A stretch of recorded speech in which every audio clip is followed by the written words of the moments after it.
Hello ho, kawan-kawan mahasiswa Prodi Pembangunan Sosial Universitas Gunung Kidul. Senang sekali hari ini kita membahas sesuatu yang terdengar menakutkan. Ya, namanya saja sudah bikin dahi berkerut, yaitu Partial Least Square Structural Equation Modeling, atau kita singkat saja PLSM. Tapi tenang kawan, Anda tidak akan lari terbirit-birit mendengar penjelasannya.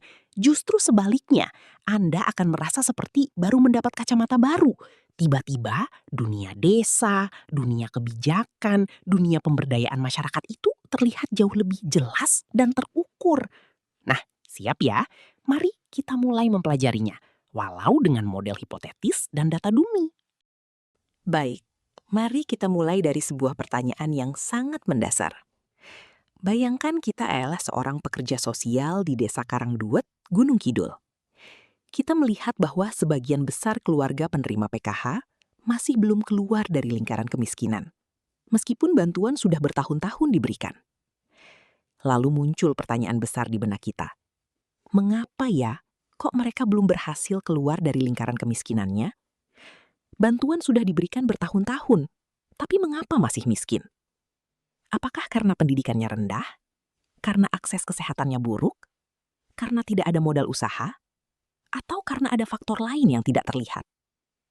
Nah, disinilah letak masalahnya. Kalau kita hanya mengandalkan intuisi atau pengamatan sekilas, maka jawabannya hanya kira-kira saja. Artinya, kita bisa salah diagnosis. Dan kalau diagnosisnya salah, maka intervensinya pun akan salah. Ini sama persis seperti dokter yang memberikan obat hipertensi kepada pasien yang sebenarnya menderita diabetes. Niatnya baik, tapi hasilnya bisa berbahaya. Dunia kerja profesional kita, baik pekerja sosial, analis kebijakan sosial, maupun penyuluh sosial, menuntut kita untuk berbasis bukti. Istilah kerennya, evidence-based practice. Artinya, setiap keputusan intervensi, setiap rekomendasi kebijakan harus didukung oleh bukti yang tepat.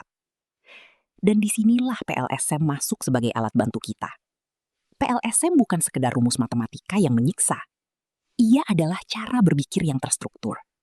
Cara membaca hubungan antar faktor yang memengaruhi kehidupan sosial secara bersamaan, secara menyeluruh, dan secara terukur. Jadi pesan pertama yang perlu Anda ingat adalah ini. Pekerja sosial yang baik bukan hanya yang berhati mulia, tetapi juga yang berpikir tajam dan berbasis data. Mari kita buktikan bersama. Nah, sekarang kita masuk ke inti pertanyaan. Apa sebenarnya PLSM itu? Kita pakai analogi ya. Anda pernah membaca novel detektif? Bayangkan Sherlock Holmes. Ketika dia menyimpulkan bahwa seseorang baru pulang dari luar negeri, dia tidak melihat stempel di paspor orang itu secara langsung. Tapi dia membaca tanda-tanda yang bersifat tidak langsung, yaitu ten di kulitnya, cara berjalannya, noda di sepatunya, logat bicaranya. Nah, dari tanda-tanda tidak langsung itulah sang detektif menarik kesimpulan yang sangat tepat. Kawan-kawan, PLSM bekerja persis seperti Sherlock Holmes. Dalam kehidupan sosial, banyak sekali hal penting yang tidak bisa kita ukur secara langsung. Misalnya, modal sosial, kualitas hidup, keberdayaan keluarga, atau kepercayaan kepada pemerintah. Kita tidak bisa mengeluarkan penggaris dan mengukur seberapa besar nilai variabel-variabel itu. Kita tidak bisa mengeluarkan penggaris dan mengukur seberapa besar modal sosial yang ada pada Ibu Cantika, bukan? Tapi kita bisa mengukur tanda-tandanya. Misalnya, seberapa sering Ibu Cantika membantu acara gotong royong, seberapa aktif Ibu Cantika di rapat desa, seberapa luas jaringan pertemanan Ibu Cantika. Jika Ibu Cantika itu memang sering, lalu aktif dan memang punya banyak jaringan pertemanan, maka kita bisa menyebut bahwa modal sosial dari Ibu Cantika itu cukup tinggi. Dalam bahasa statistika, hal-hal yang tidak bisa diukur langsung itu disebut sebagai variabel laten, dan tanda-tanda yang bisa diukur itu disebut indikator atau variabel manifest. Jadi, modal sosial tadi itu adalah variabel laten, sedangkan tanda-tandanya tadi atau indikator-indikator yang kita amati tadi disebut sebagai variabel manifest. Sekarang, apa bedanya SEM biasa dengan PLS SEM? Ada dua keluarga besar SEM, Yang pertama adalah SEM berbasis covariance. Contohnya Lisrel atau Amos yang sangat ketat, membutuhkan data normal sempurna dan sampel sangat besar. Yang kedua adalah PLSM yang jauh lebih fleksibel. PLSM bisa bekerja dengan baik meskipun data kita tidak sempurna, distribusinya tidak normal, dan ukuran sampelnya kecil, misalnya hanya 100 warga desa. Inilah mengapa PLSM sangat populer dalam penelitian sosial, kebijakan publik, dan pemberdayaan masyarakat. Ia realistis, karena data sosial di lapangan memang jarang sempurna. Jadi kawan-kawan, rangkuman untuk bagian ini adalah PLSM adalah alat detektif sosial yang canggih. Ia membaca hubungan kompleks antar faktor kehidupan sosial, bahkan ketika faktor-faktor itu tidak bisa diukur secara langsung. Kawan-kawan, mari kita pahami anatomi PLSM. Ada 3 komponen utama yang harus kita pahami secara benar. Kita akan pelajari satu persatu dengan sangat hati-hati ya. Komponen pertama adalah variabel laten. Ini adalah konsep-konsep besar yang ingin kita pahami, tetapi tidak bisa diukur secara langsung dengan satu angka. Contoh konkretnya dalam konteks Desa Gunung Kidul adalah keberdayaan keluarga. Kita tidak punya satu pertanyaan tunggal yang bisa mengukurnya secara sempurna. Atau modal sosial. Kita sulit mengetahui secara langsung seberapa kuat jaringan sosial dan kepercayaan antar warga.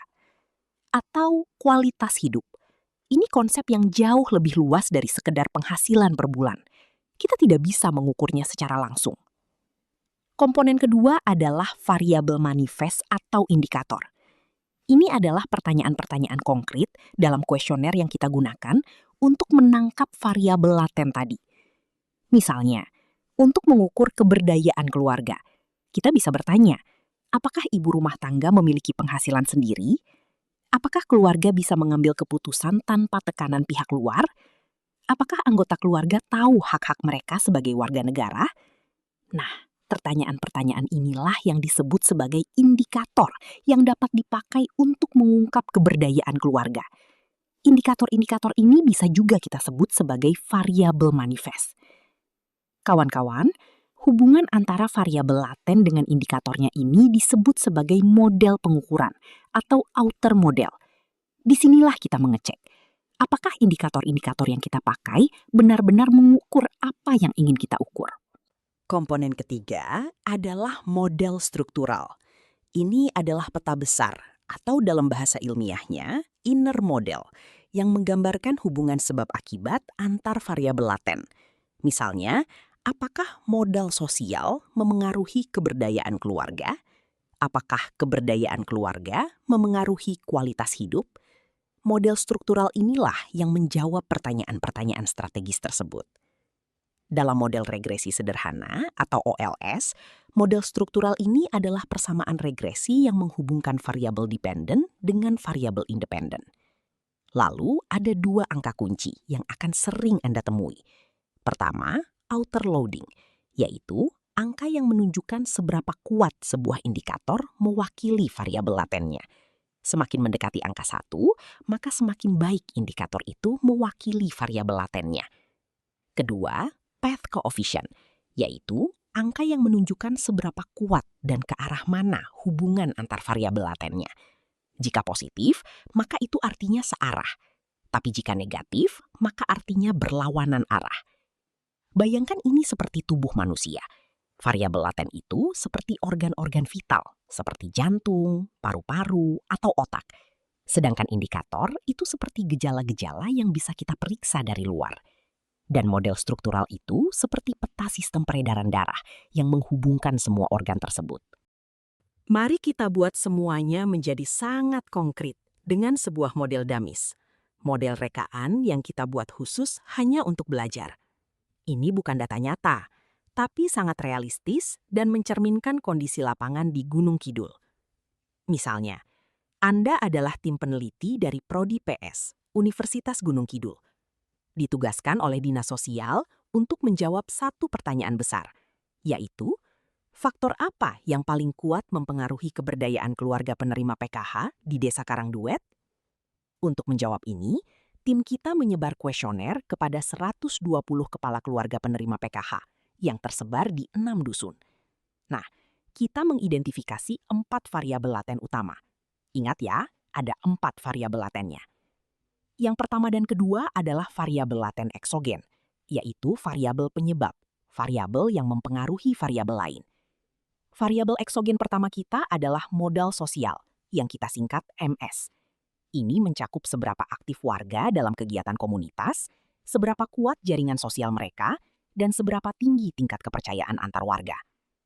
Variabel eksogen kedua adalah akses layanan dasar, singkat ALD. Ini mencakup akses terhadap layanan kesehatan, pendidikan, dan juga infrastruktur desa.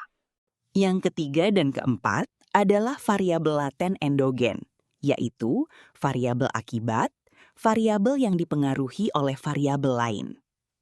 Variabel endogen pertama adalah keberdayaan keluarga, disingkat KK. Variabel endogen ini bisa juga disebut sebagai variabel mediator. Variabel ini mencakup kemampuan ekonomi keluarga, partisipasi sosial keluarga, dan otonomi pengambilan keputusan keluarga. Variabel endogen kedua dan yang terakhir adalah kualitas hidup, disingkat KH. Ini yang disebut sebagai variabel endogen hasil akhir. Variabel ini mencakup kepuasan hidup, kesehatan keluarga, dan harapan masa depan. Peta hubungannya adalah sebagai berikut. Modal sosial memengaruhi keberdayaan keluarga. Akses layanan dasar juga memengaruhi keberdayaan keluarga. Lalu, keberdayaan keluarga memengaruhi kualitas hidup. Jadi ada 2 jalur besar. Jalur pertama, MS ke KK ke KH. Jalur kedua, ALD ke KK ke KH. Model inilah yang akan kita gunakan sepanjang sesi pembelajaran kita hari ini. Ingat baik-baik 4 nama ini ya. Modal sosial, akses layanan dasar, keberdayaan keluarga, dan kualitas hidup. Kita akan terus kembali ke sini. Sekarang kita turun ke level yang paling konkret. Bagaimana kita mengoperasionalkan keempat variabel laten tadi ke dalam pertanyaan-pertanyaan kuesioner yang nyata? Ingat ya, variabel laten itu tidak bisa diukur secara langsung. Kita perlu indikator, yaitu pertanyaan survei untuk dapat menangkapnya.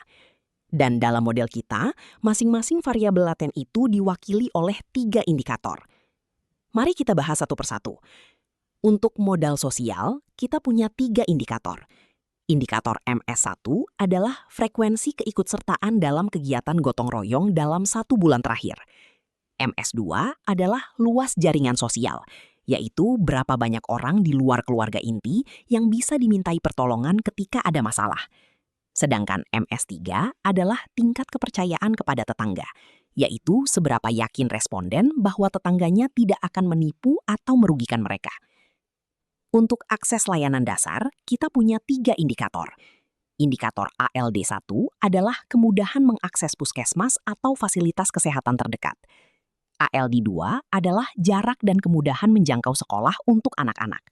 Sedangkan indikator ALD3 adalah kondisi jalan dusun, yaitu apakah jalan itu layak dilalui kendaraan, terutama di musim hujan, ketika jalan karst Gunung Kidul bisa menjadi sangat licin. Untuk keberdayaan keluarga, kita punya 3 indikator. KK1 adalah kepemilikan usaha atau sumber penghasilan mandiri di luar bantuan PKH. Indikator KK2 adalah partisipasi aktif dalam musyawarah desa, yaitu apakah keluarga ini ikut suara dalam perencanaan pembangunan desa. Dan indikator KK3 adalah pengetahuan tentang hak-hak warga, yaitu apakah mereka tahu apa yang menjadi hak mereka sebagai penerima bantuan sosial. Berikutnya untuk variabel kualitas hidup, ada 3 indikatornya. KH1 yaitu kepuasan hidup secara keseluruhan, KH2 yaitu status gizi keluarga, yaitu apakah seluruh anggota keluarga makan cukup dan bergizi. Dan indikator KH3 yaitu harapan terhadap masa depan anak-anak mereka. Semua pertanyaan ini dijawab oleh responden dengan menggunakan skala Likert 1-5. Angka 1 artinya sangat tidak setuju atau sangat buruk, sedangkan angka 5 artinya sangat setuju atau sangat baik. Nah kawan-kawan, mengapa ini penting untuk Anda kuasai? Karena sebagai pekerja sosial atau penyuluh sosial, Andalah yang akan turun ke lapangan, Andalah yang duduk bersama warga dan menjelaskan pertanyaan-pertanyaan ini. Anda harus mengerti mengapa setiap pertanyaan ada di sana. Anda tidak sekedar membacakannya seperti robot. Mari kita lihat sekilas gambaran data yang kita peroleh dari lapangan. Ingat, ini adalah data damis, data rekaan kita untuk keperluan belajar. Tapi angka-angkanya sangat realistis. Dari 120 responden di 6 dusun Desa Karangduet, kita mendapatkan gambaran yang menarik. Rata-rata skor modal sosial adalah 3,2 dari 5. Artinya modal sosial warga cukup baik, tidak tinggi tapi tidak rendah. Rata skor akses layanan dasar adalah 2,8. Ini yang paling rendah di antara keempat variabel. Rata skor keberdayaan keluarga adalah 3,0 dan kualitas hidup 3,1. Yang menarik adalah ketika kita melihat indikator per indikator. Indikator yang mendapat skor tertinggi adalah MS3, yaitu indikator kepercayaan antar tetangga. Nilainya 3,8. Ini menunjukkan bahwa meskipun akses layanan masih kurang, warga Gunung Kidul memiliki modal sosial yang kuat dalam hal kepercayaan sosial. Ini adalah aset besar untuk pemberdayaan. Sebaliknya, yang mendapat skor paling rendah adalah indikator ALD3, yaitu kondisi jalan dusun, yang sebesar 2,1. Ini sangat mencerminkan realitas geografis Gunung Kidul dengan topografi karst yang menantang, terutama di dusun-dusun yang lebih terpencil. Yang juga penting untuk diperhatikan adalah variasi antar individu yang cukup besar. Artinya, ada ketimpangan yang signifikan antar dusun. Dusun yang dekat dengan jalan utama, kondisinya jauh lebih baik dibanding dusun yang berada di cerukan-cerukan perbukitan karst. Informasi ini sendiri sudah sangat berharga untuk perencanaan program. Nah, dari data ini, kita siap masuk ke tahap analisis PLSM yang sesungguhnya. Mari kita lanjutkan. Baik, sekarang kita masuk ke jantung dari analisis PLSM. Ada 2 tahap besar yang harus kita lalui secara berurutan. Ingat, harus berurutan ya, yaitu mulai dulu dari outer model, lalu ke inner model. Anda tidak boleh langsung melompat ke tahap 2 sebelum selesai tahap 1. Dan hasilnya harus memuaskan. Ini seperti membangun rumah. Anda tidak bisa memasang genteng sebelum dindingnya kokoh. Tahap pertama adalah outer model atau model pengukuran. Di tahap ini kita menguji satu pertanyaan fundamental, yaitu apakah kuesioner kita benar-benar mengukur apa yang ingin kita ukur? Apakah indikator-indikator kita valid dan reliable? Ada 2 jenis uji di model pengukuran, yaitu uji validitas dan uji reliabilitas. Pertama, uji validitas. Dalam uji ini kita periksa 2 hal, yaitu outer loading masing-masing indikator yang harus bernilai minimal 0,7 dan nilai AV atau average variance extracted untuk setiap variabel laten yang harus bernilai minimal 0,5. Apa artinya outer loading? Sederhananya, nilai itu mengukur seberapa besar proporsi informasi tentang variabel laten yang berhasil ditangkap oleh indikator tersebut. Jika outer loading MS1 adalah 0,8, maka artinya pertanyaan tentang gotong royong itu berhasil menangkap 80% informasi tentang modal sosial. Cukup baik. Uji kedua dalam model pengukuran adalah uji reliabilitas. Kita cek nilai composite reliability, yang nilainya harus minimal 0,7. Reliabilitas artinya konsistensi, yaitu jika kuesioner yang sama itu diberikan kepada kelompok yang sama, tapi dalam kondisi berbeda. Maka apakah hasilnya akan konsisten? Setelah selesai tahap uji model pengukuran di atas, maka kita masuk ke tahap kedua, yaitu inner model atau model struktural. Disinilah kita menguji hubungan antara variabel laten.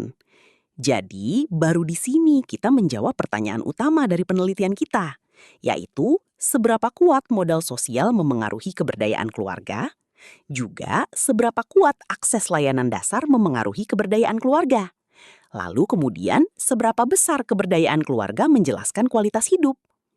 Nah, 3 angka kunci di tahap ini adalah path coefficient, R-square, dan p-value. Angka path coefficient menunjukkan arah dan kekuatan pengaruh. Lalu angka R-square menunjukkan seberapa besar variabel endogen kita mampu dijelaskan oleh variabel-variabel eksogen. Dan angka p-value menentukan apakah pengaruh tersebut signifikan secara statistik atau tidak signifikan.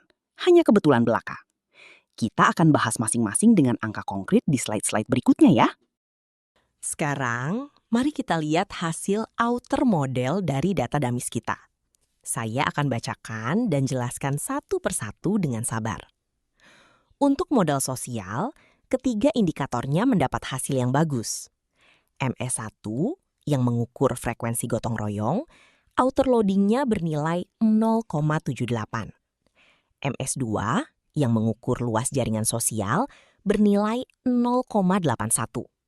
Sedangkan MS3 yang mengukur kepercayaan antar tangga nilainya 0,85. Semuanya di atas ambang batas 0,7. Artinya, ketiga pertanyaan ini valid untuk mengukur modal sosial. Bagus. Untuk akses layanan dasar, ada situasi menarik.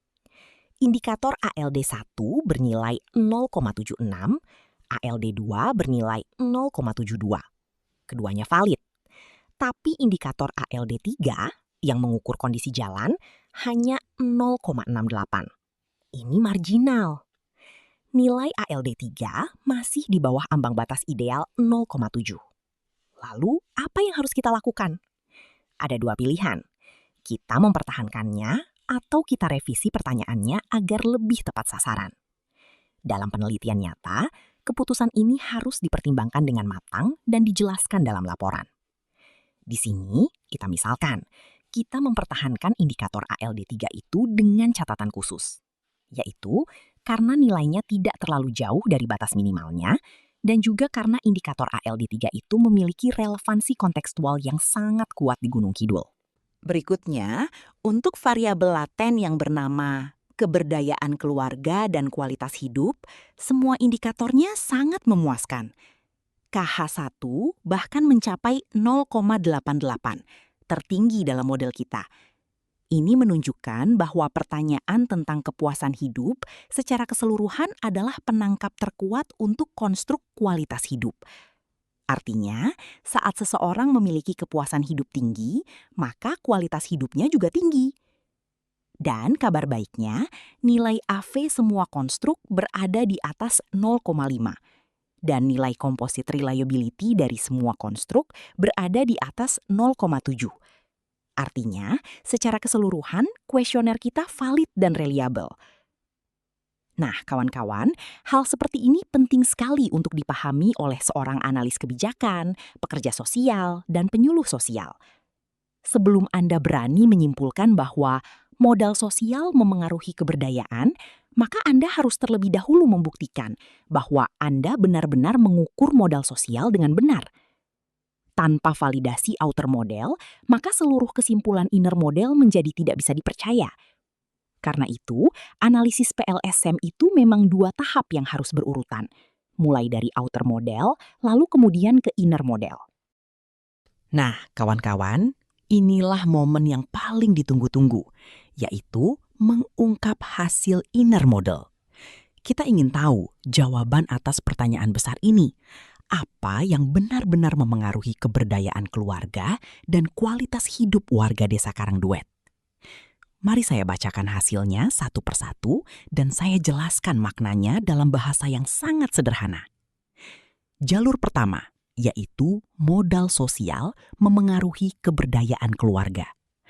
Perhatikan nilai path coefficient-nya sebesar 0,42 dengan p-value sebesar 0,001. Apa artinya ini? Path coefficient yang bernilai positif 0,42 berarti bahwa semakin tinggi modal sosial sebuah keluarga, maka semakin tinggi pula keberdayaan mereka. Pengaruhnya cukup kuat.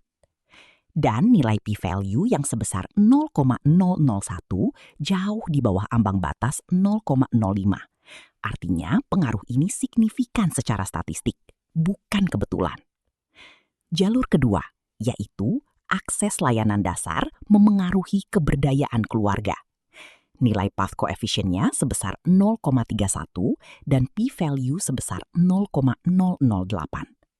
Nah, ini juga berarti bahwa akses layanan dasar signifikan dan positif memengaruhi keberdayaan keluarga. Tapi perhatikan perbandingan pengaruh akses layanan dasar yang sedikit lebih lemah dibanding modal sosial. Di gambar terlihat bahwa nilai path koefisien dari ALD ke KK adalah sebesar 0,31. Sedangkan nilai path koefisien dari MS ke KK sebesar 0,42. Ini temuan yang sangat berharga untuk kebijakan. Jalur ketiga, yaitu keberdayaan keluarga memengaruhi kualitas hidup. Ini yang paling kuat. Nilai path koefisiennya sebesar 0,55, sedangkan nilai p-value sebesar 0,000. Artinya, keberdayaan keluarga adalah prediktor terkuat kualitas hidup, jauh lebih kuat dari faktor lainnya. Sekarang kita lihat R-square. Nilai R-square untuk variabel keberdayaan keluarga atau KK adalah 0,48. Artinya, 48% variasi dalam keberdayaan keluarga berhasil dijelaskan oleh modal sosial dan akses layanan dasar secara bersama-sama. Lumayan kuat untuk data sosial. Dan R-square untuk variabel kualitas hidup atau KH adalah 0,51. Artinya, lebih dari separuh variasi kualitas hidup bisa dijelaskan oleh tingkat keberdayaan keluarga. Nah, sekarang bayangkan, dengan angka-angka ini, Anda sebagai analis kebijakan bisa datang ke Musrenbang Desa dan berkata dengan percaya diri, "Pak Kepala Desa, data menunjukkan bahwa investasi dalam penguatan modal sosial, yaitu gotong royong, arisan, kelompok tani, BUMDes, akan memberikan dampak lebih besar pada keberdayaan keluarga dibanding perbaikan jalan sekalipun." Itu bukan omong kosong, itu berbasis bukti. Kita lanjut ya. Sekarang kita masuk ke salah satu bagian paling menarik dan paling berguna secara praktis dari PLSIM, yaitu analisis efek mediasi. Pertanyaannya begini, apakah modal sosial secara langsung meningkatkan kualitas hidup atau pengaruhnya justru harus melalui keberdayaan keluarga dulu? Jawabannya, dalam model kita, keberdayaan keluarga bertindak sebagai mediator, jembatan, antara penyebab, modal sosial dan akses layanan dasar, dan akibat, kualitas hidup. Modal sosial tidak secara langsung meningkatkan kualitas hidup. Ia pertama-tama harus meningkatkan keberdayaan keluarga, baru kemudian keberdayaan keluarga yang mendorong peningkatan kualitas hidup. Bagaimana cara menghitung efek tidak langsung ini? Sangat sederhana. Kita kalikan saja kedua path koefisien yang membentuk jalur tersebut. Untuk jalur modal sosial ke kualitas hidup melalui keberdayaan keluarga, kita kalikan 0,42 dengan 0,55. Hasilnya 0,231. Artinya, pengaruh tidak langsung modal sosial terhadap kualitas hidup adalah 0,231. Cukup bermakna. Untuk jalur akses layanan dasar ke kualitas hidup melalui keberdayaan keluarga, kita kalikan 0,31 dengan 0,55. Hasilnya 0,171. Implikasinya untuk kebijakan sangat besar. Kalau Anda hanya membangun jalan atau puskesmas tanpa memperkuat keberdayaan keluarga, dampaknya pada kualitas hidup akan terbatas. Jalan yang bagus tidak secara ajaib meningkatkan kualitas hidup. Yang terjadi adalah jalan yang bagus memudahkan akses, lalu akses yang mudah akan memberdayakan keluarga, dan keluarga yang berdaya itulah yang kemudian meningkatkan kualitas hidupnya sendiri. Inilah mengapa program-program seperti sekolah lapang, kelompok usaha bersama, atau pendampingan sosial intensif itu sangat penting, karena mereka menyasar tepat di titik mediasi, yaitu keberdayaan keluarga. Sekarang kita masuk ke bagian yang paling saya cintai, menerjemahkan angka menjadi aksi nyata. Karena percuma saja kita punya hasil analisis yang canggih kalau hanya tersimpan di laci jadi laporan yang tidak dibaca siapapun. Temuan pertama, modal sosial adalah faktor paling berpengaruh terhadap keberdayaan keluarga dengan path koefisien 0,42. Implikasi kebijakannya adalah program-program yang memperkuat ikatan sosial antar warga, yaitu gotong royong, arisan terstruktur, BUMDes, kelompok tani, pengajian rutin, adalah investasi strategis yang justru relatif murah secara finansial, tapi berdampak besar secara sosial. Rekomendasi ini bisa langsung disampaikan dalam forum musrenbang desa. Temuan kedua, dari semua indikator, ALD3 yaitu kondisi jalan adalah yang paling bermasalah dengan skor rata-rata 2,1 dan outer loading yang marginal. Ini memberikan argumen berbasis data kepada penyuluh sosial atau pendamping PKH untuk mendorong pemerintah desa memprioritaskan alokasi dana desa untuk perbaikan infrastruktur jalan ke dusun-dusun terpencil. Temuan ketiga, karena keberdayaan keluarga adalah mediator kunci menuju peningkatan kualitas hidup, maka ini memperkuat argumen bahwa program PKH tidak boleh hanya berupa transfer tunai. Pendampingan sosial yang intensif yang dilakukan oleh pendamping PKH atau pekerja sosial adalah komponen yang tidak boleh dipangkas anggarannya, karena inilah yang memperkuat keberdayaan sebagai jembatan menuju kualitas hidup yang lebih baik. Temuan keempat, nilai R-square variabel kualitas hidup adalah 0,51. Ini berarti masih ada 49% variasi kualitas hidup yang belum dapat dijelaskan. Artinya ada faktor-faktor lain yang belum masuk dalam model kita. Apa saja itu? Mungkin kondisi kesehatan jiwa kepala keluarga, konflik internal keluarga, akses terhadap informasi digital, atau kualitas pendampingan sosial. Ini adalah agenda penelitian lanjutan yang sangat menarik. Dan pesan terpenting dari slide ini adalah data tanpa interpretasi hanyalah angka. Tugas seorang profesional sosial, baik pekerja sosial, analis kebijakan, maupun penyuluh sosial, adalah menjadi jembatan antara angka-angka di laporan dan kebijakan yang berdampak nyata bagi kehidupan warga desa. Baik, sekarang mari kita buat panduan praktis 5 langkah untuk menjalankan PLSM. Langkah pertama, rumuskan model teoritis Anda. Ini vital. Sebelum menyentuh data sama sekali, Anda harus duduk dan berpikir, variabel laten apa yang relevan dengan topik saya? Apa hubungan sebab akibatnya? Ini tidak boleh dilakukan sembarangan, harus didasarkan pada teori dan kajian literatur. Model kita tadi, yaitu modal sosial, akses layanan dasar, keberdayaan keluarga, kualitas hidup, tidak muncul begitu saja. Model itu dibangun di atas teori pemberdayaan dan teori kapital sosial. Langkah kedua, kembangkan indikator dan kuesioner. Setiap variabel laten minimal disusun dari 3 indikator, idealnya 4-5 indikator. Indikator dan kuesioner dapat dibangun dari penelitian sebelumnya atau dikembangkan sendiri berdasarkan konteks lokal. Langkah ketiga, kumpulkan data. Aturan praktisnya adalah jumlah responden minimal sebanyak 10 kali jumlah indikator yang paling banyak dalam satu variabel laten. Kalau indikator terbanyak dalam sebuah variabel laten adalah 4, maka minimal kita harus mencari 40 responden. Tapi untuk hasil yang lebih kuat dan dapat digeneralisasi, maka usahakan 100 responden ke atas.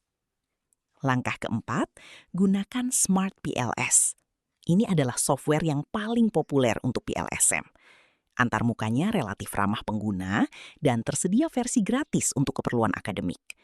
Anda cukup memasukkan data dari Excel, menggambar model secara visual, dan menjalankan analisis dengan beberapa klik. Software ini akan menghasilkan semua angka yang kita bahas, yaitu outer loading, AV, composite reliability, path coefficient, R-square, dan p-value. Langkah kelima dan terakhir, evaluasi outer model dulu, baru inner model. Harus berurutan dan jangan terbalik. Lalu interpretasikan hasilnya dan akhirnya buat rekomendasi kebijakan atau intervensi yang konkret. 5 langkah ini bukan teori belaka. Ini adalah alur kerja nyata yang digunakan oleh peneliti sosial, konsultan kebijakan, dan evaluator program di seluruh dunia. Kawan-kawan dan saudaraku semua, kita sudah menempuh perjalanan yang luar biasa hari ini. Dari pertanyaan sederhana, mengapa warga PKH belum berdaya? Kita berhasil membangun sebuah model analisis yang lengkap, mengisi data, membaca hasilnya, dan menerjemahkannya menjadi rekomendasi kebijakan yang konkret. Bukan sekedar teori, tapi simulasi kerja nyata seorang profesional sosial berbasis data. Kawan-kawan, selama ini Mungkin ada kesan bahwa statistik dan analisis data adalah urusan peneliti di laboratorium atau akademisi yang sibuk menulis jurnal yang tidak dibaca siapapun. Tapi hari ini kita sudah membuktikan bahwa itu salah besar. PLSM dan cara berpikir berbasis bukti yang direpresentasikannya adalah kompas yang Anda butuhkan ketika turun ke lapangan dan menghadapi kompleksitas kehidupan sosial yang nyata. Setiap desa Gunung Kidul menyimpan cerita yang belum selesai. Cerita tentang keluarga yang berjuang, tentang modal sosial yang kuat namun belum dioptimalkan, tentang jalan-jalan rusak yang memutus akses, tentang potensi yang belum tergali.